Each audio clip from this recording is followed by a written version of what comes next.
كيف تصنع بهذه الآية وهي قوله سبحانه عن الغيب فلا يظهر على غيبه أحدا إلا من ارتضى من رسول. Kalaulah kamu katakan pula ini satu permasalahan yang dibangkitkan kalau sekiranya ada orang nak ikat pada terang ataupun dalam hati dia terdapat syubhah yang dia perlukan penjelasan. Contoh apabila dia kata bagaimana pula dengan firman Allah Azza wa Jalla yang bermaksud dialah Allah yang maha mengetahui perkara ghaib, maka tidak dizahirkan di atas perkara ghaibnya itu. Jadi ini ya. Maka tidak dizahirkan ke atas perkara ghaib pada keilmuan Allah itu kepada seorang pun. Dalam ayat disebut kepada seorang pun. Jadi pada kecuali man irtadha min rasul, mereka yang diradai daripada para rasul. Macam mana pula ni? Mengatakan rumah boleh muka syafa, boleh tengok dan sebagainya, nampak perkara ghaib. Walhal ayat ini cerita hanya dia Allah yang mengetahui dan tidak dizahirkan ke atas perkara ghaib pada seorang pun. Siapa-siapa yang diberi oleh Allah kepada Rasul. Falam yastasni ahadan illa Rasulullah ayat.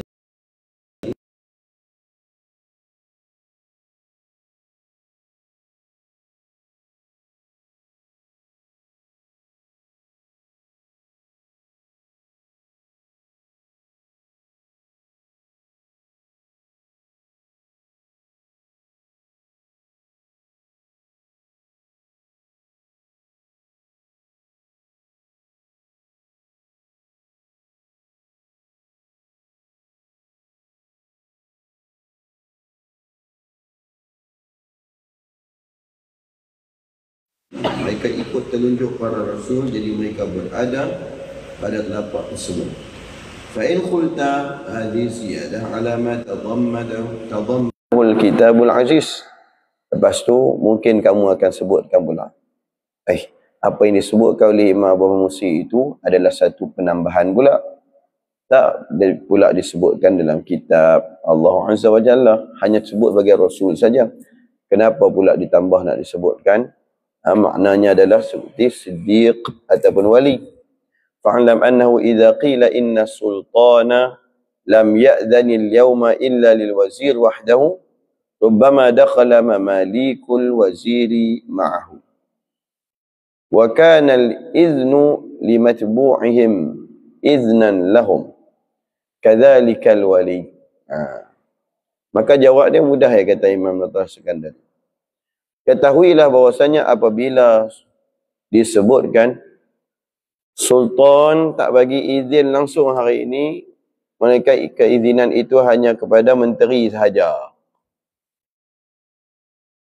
maka boleh jadi masuknya menteri mai jumpa sultan tadi bersama dengan dia punya setiausaha ke, bersama dengan dia punya timbalan ke dan sebagainya.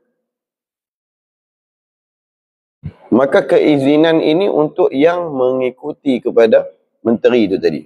Orang itu bawa beg, jasbon dia ke, contoh itu. Kerana dia dapat izin, maka yang diiringi ataupun yang mengiringinya itu juga dapat izin juga. Kan? Macam bila Ustaz pergi ke Madinah, Ustaz nak jumpa dengan kami nak jumpa dengan Habib Zain Sumit. Orang yang berurusan dengan pihak Habib Zain Sumit, iaitu belah pihak sana adalah Habib Omar, anak beliau. Yang berurusan adalah Syekh Ashraf, bukan Ustaz. Ustaz handphone tak ada, apa pun tak ada. Syekh Ashraf beritahu kami nak pergi sana sekian. Lepas tu, beliau benarkan Syekh Ashraf. Syekh Ashraf kata, okey baik, kamu seorang memang. Syekh Ashraf kata, saya ni ada kawan saya mai kali ni rapat dengan saya apa semua. Dia pun sekali boleh. Dia pun sekali boleh sebab kita mai sekali. Kan?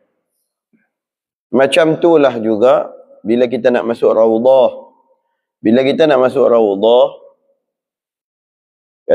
dikatakan bahawasanya apa? Di Raudhah ni,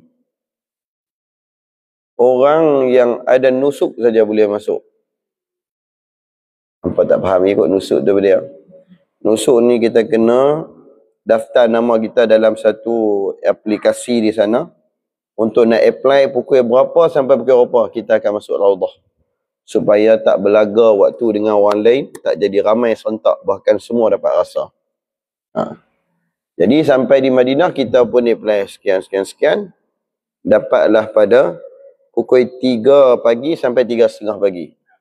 Atas nama Muhammad Nizam bin Muhammad Arifin. Faham tak? Okey, baik. Maka setiap orang yang buat pergi tunjuk nusuk tu, tunjuk, okey, dia cek, okey, boleh masuk, kamu masuk. Orang lain pada pemegang nama nusuk tak boleh masuk. Hanya dia seorang. Tapi tiba-tiba hari itu nusuk tersebut nama Ustaz Muhammad Nizam Arifin Al-Banjari. Contoh itu. Ustaz duduk atas kursi roda. Siapa tolak kursi roda Ustaz? Tak Syaril. Tak Syaril dia tolak kursi roda. Baru ni dia tolak kursi roda. Syafaat, tolak kursi roda. Orang yang tak tolak kursi roda boleh duduk 40 minit. Dia baru ni boleh duduk berapa lama? Sampai subuh. Sejam lebih. Sejam lebih terus. Jadi, waktu nak masuk tu, dia tolak kursi roda. Orang duduk atas kursi roda dan nusuk. Dia tak ada nusuk. Kawan tu dia dah. Kawan tu tengok. Masuk. Pengiring. Pengiring yang menolak kursi roda tu tadi, boleh masuk sekali. Sebab dia panggil ma'iyah. Kerana kebersamaan. Awliya Allah dan juga para siddiq, mereka bersama tak dengan para anbiya? Mereka bersama tak dengan para rasul? Mereka bersama. Bila mereka bersama, maka mereka juga turut terkecuali pada ayat ini tadi. Maksudnya, Allah boleh dedahkan ilmu ghaib tadi kepada pada siddiqin, para awliya illah. Sebab tu jadi awliya boleh tengok hati orang kadang-kadang, ataupun lihat masalah hati sendiri, tengok barang hilang, kunci dan sebagainya, ataupun saudara dia di sana yang dia meninggal, dia rasa di sini dah. Dia rasa dia kata, subhanallah, inna lillahi wa inna ilaihi raji'un. Dah pasal apa? Saya punya kawan dah meninggal dunia. Kamu tahu mana? Tak tahulah, Allah buka kasyaf. Tengok-tengok tak lama bunyi telefon. Assalamualaikum. Waalaikumsalam. Syekh, tolong bagi tahu kat Syekh, dah Syekh tak ada telefon. Awak siapa? Kawan dia meninggal dah. Kan dah kata. Nampak? Ada orang cari anak murid tadi untuk call, untuk bagi tahu. Macam tu. Sebab itu anak murid dengan guru, kalau selalu bersama dia panggil ma'iyah. Panggil apa? Ma'iyah. Jadi hafal perkataan amil hafal perkataan apa lagi? Bukrah. Lagi hafal perkataan dilwakti. Maukah hafalkan petang ni perkataan apa? Ma'iyah. Apa dia? Ma'iyah tu kebersamaan. Maka orang yang bersama dapat, yang tolak kursi roda tadi dia kira bersama. Maka dia boleh masuk. Tapi nak tahu tak satu cerita yang lagi ajaib. Ustaz teringat hari tu, kami ada satu nusuk ya. Nusuk tu atas nama Ustaz. Bila nusuk tu atas nama Ustaz ya, adik Ustaz bangkok syukur dengan Syekh Ashraf tak ada. Nama tak ada. Ustaz rasa bersalah. Nak masuk macam mana bertiga ni, datang bertiga. Dia bukan boleh buat macam sagi nusuk tanya, seorang je ke? Dah bertiga, dah tu tak ada pelawai. Bukan macam tu lah Ustaz Raudhah. Allah dia nak seorang kita tu. Tu Ustaz kata macam mana ni Ustaz nak tolong Abdul Syukur nak bagi masuk jumpa Rasulullah SAW. Saya cerita-cerita tu jadi ya semua tu. Kau nak cerita bangkok masuk sebelum tu. Ikut India, tu yang cerita tu. Lagi bangkok rayuh dah ni, dia tahu mantap buka cerita pula lagi. Tapi cerita ni pun lawak, cerita ni lagi lawak. Nak dengar mana tu? Oi, tak boleh dua-dua. Ambil hak pertengahan lawak dia dah. Hak nu lagi lawak. Hak lawak tu gitu, orang pun dengar. Hampa ambil malam bergelak tak habis. Bahaya. Jadi lebih baik je dengar cerita tu. Dengar cerita ni. Jadi, ustaz bagi nusuk ustaz tu, ustaz tolak abang kuat. Betul lah abang kuat tak apa sihat. Lepas tu duduk atas kursi roda. Kami cari kursi roda, bagi dia duduk. Okey. Lagi, waktu nak masuk ustaz lagi, tunjuk nusuk ni. InsyaAllah lepas lah. Lepas tiba-tiba Syekh Ashraf pun nak ikut dia tu. Ustaz jadi serba salah. Ustaz jadi serba salah. Saat lagi, lorong tu adalah lorong khusus untuk kursi roda.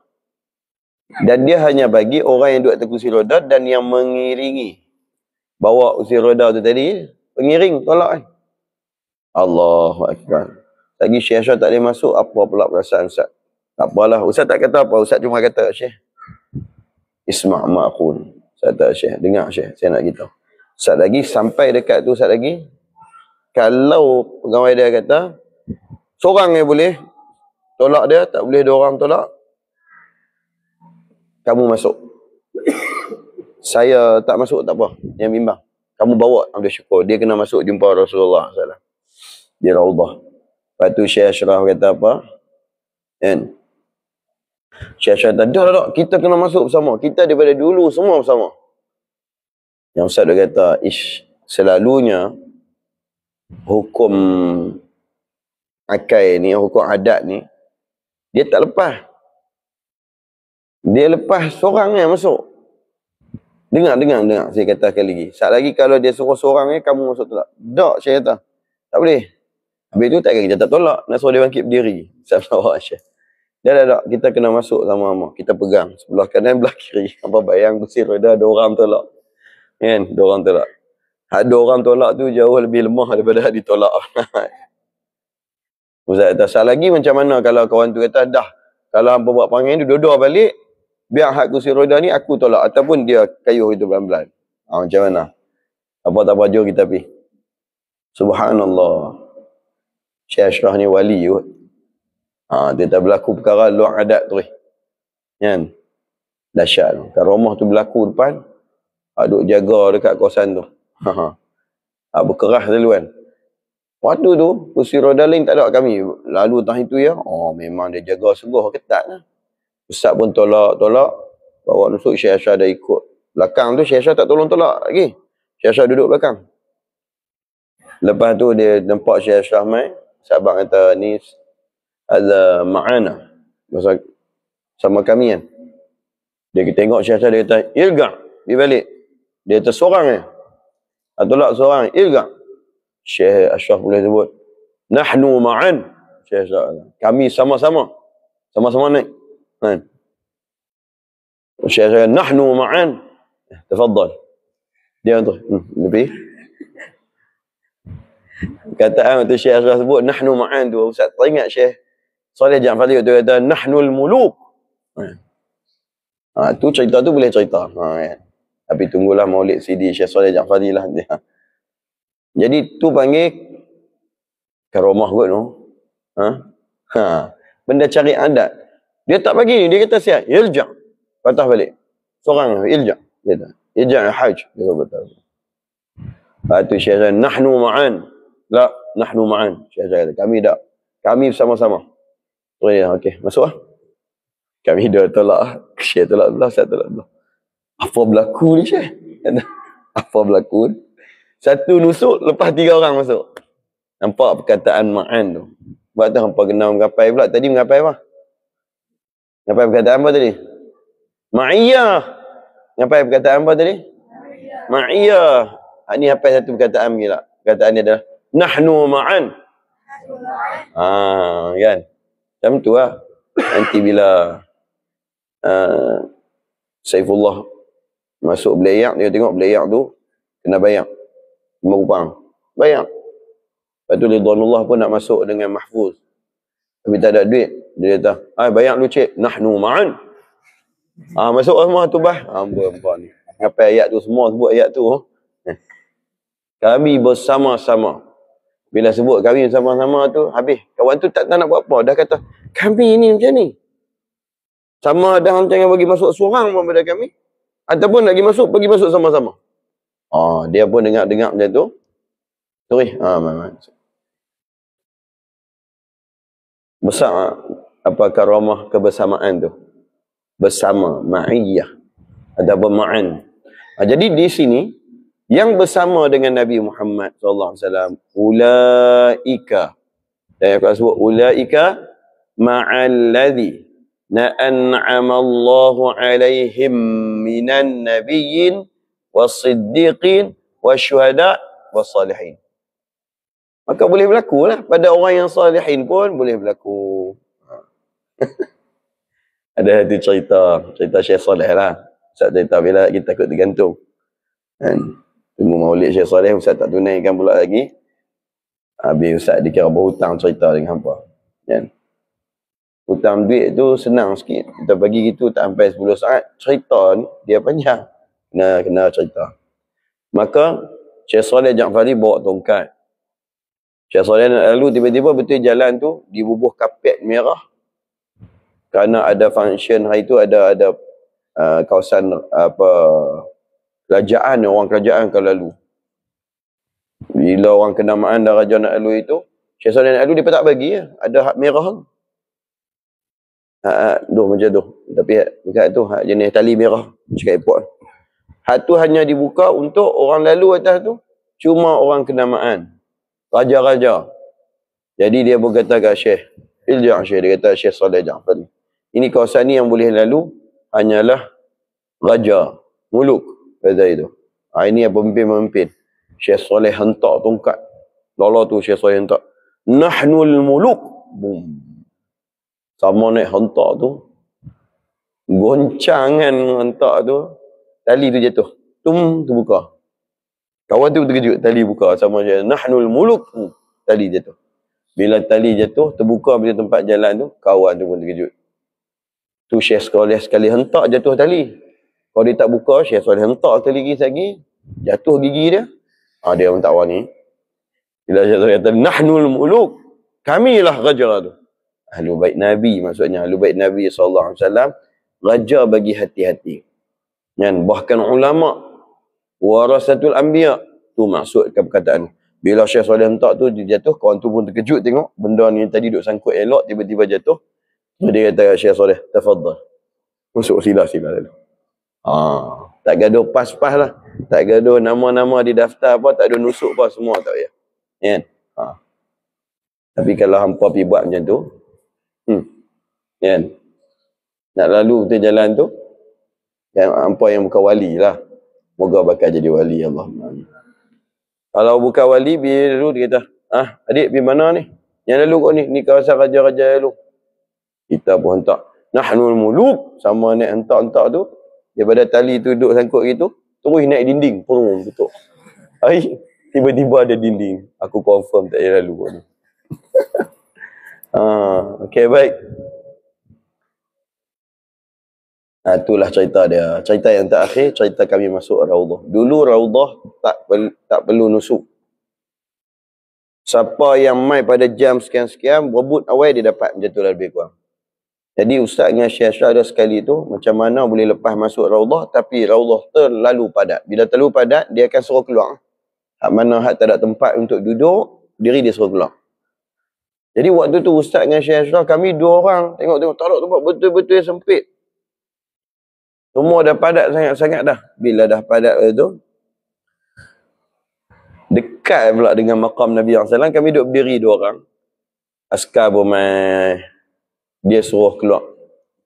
Dia dah sila keluar. Lepas tu Syekh Ashraf sebut kat dia, kata, tidak, kami dah datang jauh daripada negara kami.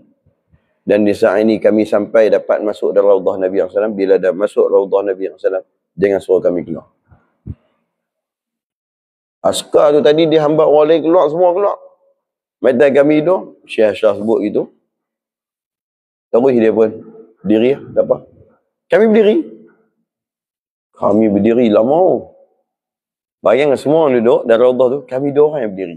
Buka Quran baca, tengok muka hang aku. Nak baca maulid, baca selawat pelan-pelan, sila baca. Bukan pasal berdiri tu, tapi nak abang kata dalam ramai-ramai semua duduk, kami dua berdiri. Takkanlah Nabi SAW tak pandang. Mereka berdiri lama. Kami berdiri sampai sembahyang subuh. Berdiri sembahyang sampai sembahyang subuh. Kira-kira tempoh kami berdiri itu hampir kepada 2 jam. Pasal apa hampir 2 jam? Sebelum subuh, duduk berdiri, duduk Quran. Lepas tu waktu boleh sembahyang subuh, sembahyang berdiri. Yang berdiri, yang boleh sujud tu kira sempit semua sampai boleh sujud belakang orang. Jadi last sekali, kan habis-habis pada subuh tu, dia biar duduk pula sampai ke waktu tempoh duha macam tu, syuruk lah. Jadi dia pasal bergerak. Jadi lama kami berdiri. Jadi ada seorang tu, dia kesian kami berdiri. Dia minta ganti. Dia kata, mailah aku berdiri, hang duduk. Oh, tak mau. Tak apa, hamba duduk. Tu tempat nampak. Dia kata, tak apa. Mai aku berdiri sat, hamba duduk. Melihat. Tak. Hari ni kami berdiri. Tapi Nabi SAW tengok. Dia pun tahu, rupanya tengah duduk meraih pandangan Nabi Muhammad SAW. Alhamdulillah. Kan? Baiklah. Jadi, orang yang ikut kepada menteri pun dapat juga. Sekalipun raja kata hanya menteri saja, maka siapa yang mengiringi menteri tadi, dia dapat masuk sekali. Kadzalikal wali. Maka demikianlah kata Imam Talha Sekandari, demikianlah juga wali. Idza atla'ahu Allah ala ghaibin min ghuyubihi fa innama dzalika lintiwaihi fi jahin nubuwah. Apabila Allah telah mendedahkan kepada si wali tadi di antara perkara ilmu ghaib, maka sesungguhnya kerana dia telah berada pada telapak dalam gah kenabian Nabi Muhammad SAW. Kan? Semua umat, bila orang tadi bukan nak tahu kenal kita seorang-seorang. Kamu ni siapa dia? Kamu ni siapa dia? Nanti kita nak jawab apa? Mana lebih kuat? Jawab, saya Aiman Bayati. Contoh hidup. Mereka kata, Aiman Bayati. Siapa dia ni? Dia ni siapa dia? Tiba-tiba apa? Tak kenal saya Aiman Bayati. Okey, saya buh nama lain. Saya Aiman Kesah. Nah. Siapa dia ni? Mana lebih kuat dengan abang kata, saya umat Nabi Muhammad SAW. Yang kuat sekali adalah abang umat Nabi Muhammad SAW. Kamu siapa? Saya kekasih Sayyidi Imam Ahmad Badawi qaddasallahu sirruh. Oi, malaikat kata, oi, bukan tak kenal Sayyidi Badawi, pintu sayap kanan Nabi Muhammad SAW. Kan? Kamu siapa dia?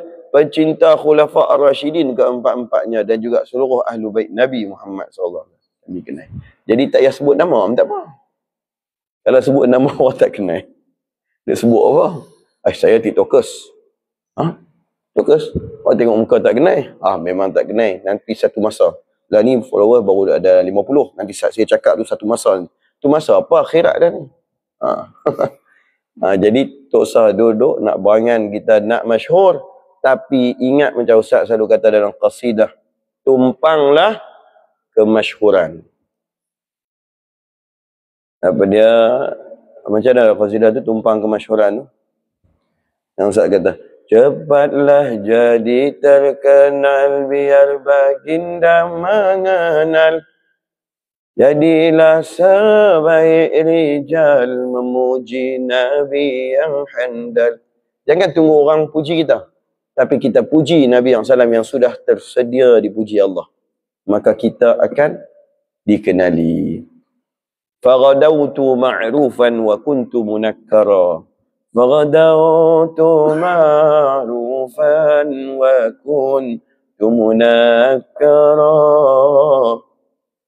Kerana saya pernah bermimpi bertemu Nabi dan diminumkan oleh baginda dan sebagainya. Maka jadilah saya seorang yang ma'ruf. Walhal dulu siapa pun tak kenal saya. Wahai dulu siapa pun tak kenal saya. Kalau orang kenal Ustaz Nizar Banjari hari ni pasal apa? Agak-agak pasal apa? Kenal pasal puji Nabi SAW je lah. Mana ada orang kenal Ustaz pasal, dia, awak tak popular. Kira belacan-belacan semua kami nak ambil, dia jual. Bukan pasal belacan orang kenal kita. Kan? Tapi kenal kita kerana kita tumpang populariti Nabi SAW. Maka tumpanglah masyhur baginda Nabi Muhammad SAW. Sikit lagi kita habis. وقيامه بصدق المتابعة فما رأى ذلك بنفسه وإنما رآه بنور متبوعه. Maka kerana dia mendirikan hak-hak sebagai seorang followers yang tegar, dengan benar dia ikut Nabi Muhammad SAW, maka dia tidaklah melihat perkara gaib tadi dengan kerana diri dia sendiri nak lihat, tapi melihat dengan cahaya siapa yang dia turuti, iaitu Nabi Muhammad SAW, berkat baginda SAW. Wa kulluhum min rasulillahi multamisun gharfan minal bahri aw rashfan minad diyami. Sebab tu Nabi SAW bagi tahu lah siap kepada Sayyidina Huzaifah bin Yaman apa akan berlaku. Daripada saat saya hidup ni sampai ke hari kiamat, dalam hadis Khasa'is Kubra, semua Sayyidina Huzaifah bin Yaman dah tahu dah. Sampai ke tahap satu ketika Ummahatul Mukminin akan keluar ketika mana memerangi Sayyidina Ali pun, Sayyidina Huzaifah bin Yaman pun dah tahu. Semua dah tahu, diam saja. Kan? Satu ketika Sayyidina Umar bin Khattab radhiyallahu anhu wa ardah panggil siapa yang dengar cerita daripada Nabi SAW tentang benda-benda yang tersembunyi, benda-benda macam perkabaran yang nak mai dan sebagainya. Maka Sayyidina Huzaifah bin Yaman pun angkat tangan. Sayyidina Umar bin Khattab tu jadi Amirul Mukminin. Beliau pun tanyalah, bila jadi khalifah, beliau pun tanya, boleh tak cerita kepada saya? Kan? Jadi Sayyidina Huzaifah bin Yaman pun cerita berapa benda saja, tak cerita habis. Sayyidina Umar bin Khattab kata, bukan yang tu saya nak tahu, tapi saya nak tahu tentang fitnah-fitnah yang besar yang akan berlaku. Sayyidina Huzaifah tu pun ada simpan, tak cerita lagi. Kalau dah tuan tanya nak bagi tahu akan berlaku fitnah yang begitu besar, sekian. Tak cerita banyak tu. Sayyidina Umar dengar sikit pun dah Sayyidina Umar bin Khattab pun tanya, kalau gitu saya nak tanya, fitnah yang bakal berlaku tadi, dia mesti ada pintu dia. Pintu dia dah terbuka sekarang atau tidak lagi? Kata Sayyidina Huzaifah bin Yaman, pintu dia tak terbuka lagi. Lepas tu Sayyidina Umar bin Khattab tanya pula, adakah ia bila nak bakal berlaku nanti, fitnah mula nak berlaku nanti, pintu tadi akan ayuftahu au yukassiru. Adakah pintu tu tadi akan terbuka baru fitnah masuk, ataupun sebenarnya orang pecah pintu tu? Orang pecah pintu tu. Jadi kata Sayyidina Huzaifah bin Yaman, bukan dibuka, tapi dia dipecahkan. Sayyidina Umar bin Khattab sudah. Itu maksudnya adalah kalau pintu fitnah terbuka, kita boleh cari cara tutup balik. Fitnah takkan mengalir. Tapi kalau dipecahkan, takkan ada tutup lagi dah. Macam tu. Sayyidina Umar bin Khattab pun berlalu. Lepas tu seorang sahabat tanya, siapakah pintu yang kamu maksudkan? Manil bab? Siapakah pintu tu yang selama ni duk tahan supaya fitnah tak berlaku? Tak, belum lagi dipecahkan. Kata Sayyidina Huzaifah bin Yaman, dialah, iaitu Sayyidina Umar bin Khattab tu lah. Apabila dia dipecahkan nanti, maka fitnah akan mula masuk.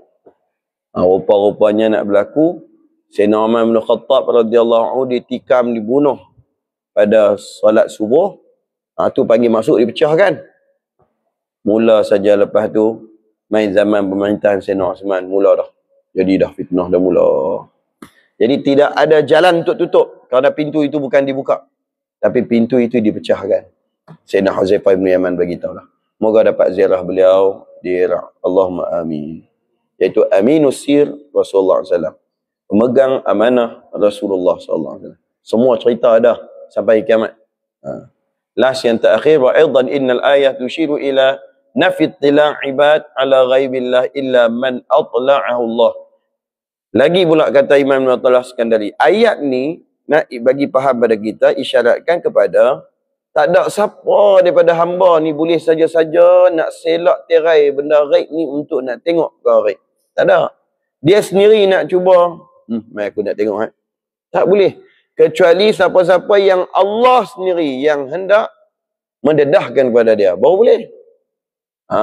Tu maksud ayat tu.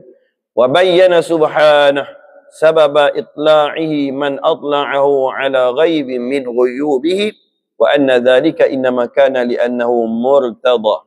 Allah Ta'ala siap bagi tahu antara sebab penyebab kenapa Allah Ta'ala dedahkan kepada orang tu, kerana kawan tu orang yang diredai. Illa man irtada. Ayat tadi kan. Kecuali siapa yang kami telah redai pada dia.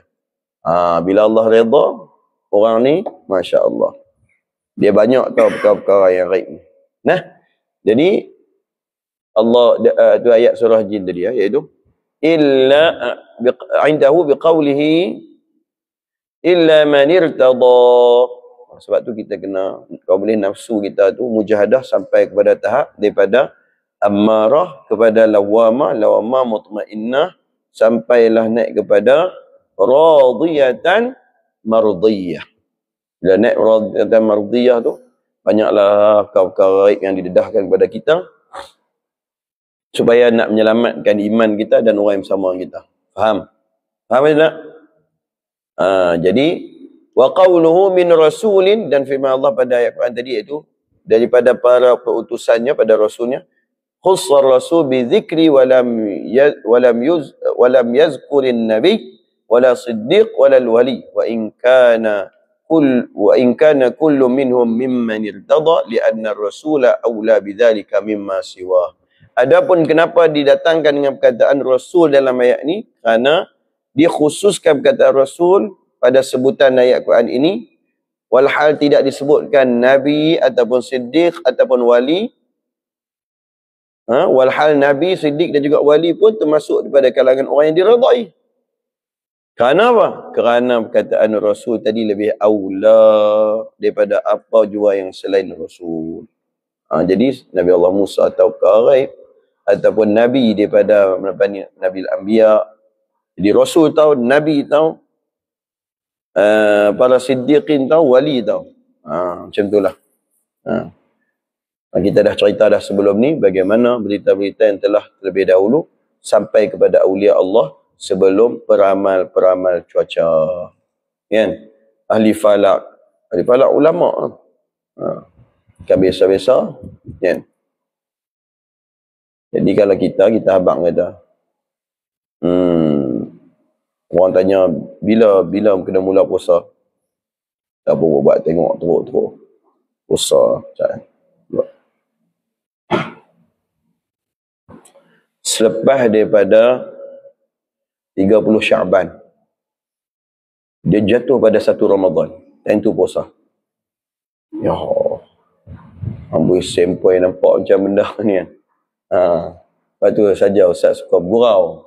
Bila Ustaz gurau, Ustaz tanya kan, bila Ustaz panggil seorang pelajar, panggil, kamu berapa beradik? Dia bang, saya 5 beradik. Kamu nombor apa? Saya yang sulung. Boleh Ustaz teka sikit lah. Ustaz ni ada kasyah. Dia pun takut lah. Sila. Bawah kamu ada lagi 4 beradik, betul tak? Dia, macam mana boleh tahu? Lepas tu dia fikir, mestilah, takkan.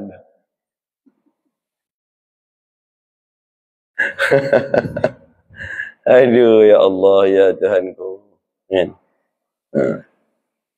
Sebab ada ayah kamu mesti laki kan? Dia buat ayah laki. Mak perempuan, mak. Betul. Mestilah Ustaz. Ya Allah. Dia panggil lampi. Tahu lampi? Lambat pick up namanya. Lambat pick up. Kan? Macam tu lah. Kan? Tapi kalau dia habaq kata, ni pakcik ni tak lama dah ni. Kan? Pakcik ni lagi 2 minggu lah. Kan? Tanya lu, doktor kata saya lagi 2 minggu tinggal. Ya. Doktor tahu perkara ghaib kan? Tak tahu lah, tapi selalu macam ni 2 minggu. Pakcik pun ada satu ilmu. Dia doktor pun seminggu 6 hari. Itu. Dia doktor terkejut. Nanya menimpa lah. Jadi bukan pasal hentam-hentam dah, tapi adalah kadang-kadang firasat. Dah bagi tahu hadis dah umai, ayat Quran pun dah kupas. Daripada syubhah atau keraguan yang kamu tak faham pun sudah diperjelaskan. Jadi bertambah dah iman kita kepada perkara seperti karamah dan juga sebagainya. Tambah dah. Jazallahu anna sayyidana Muhammadan ma huwa ahluhu. Jazallahu anna sayyidana Muhammadan ma huwa ahluhu. InsyaAllah malam ni kita ada hadrah Ja'fariyah. Jangan lupa kita baca qasidah bahasa Arab dan juga sebagainya dengan tausiah, taujiah. Assalamualaikum warahmatullahi wabarakatuh. Sampai di akhir kita.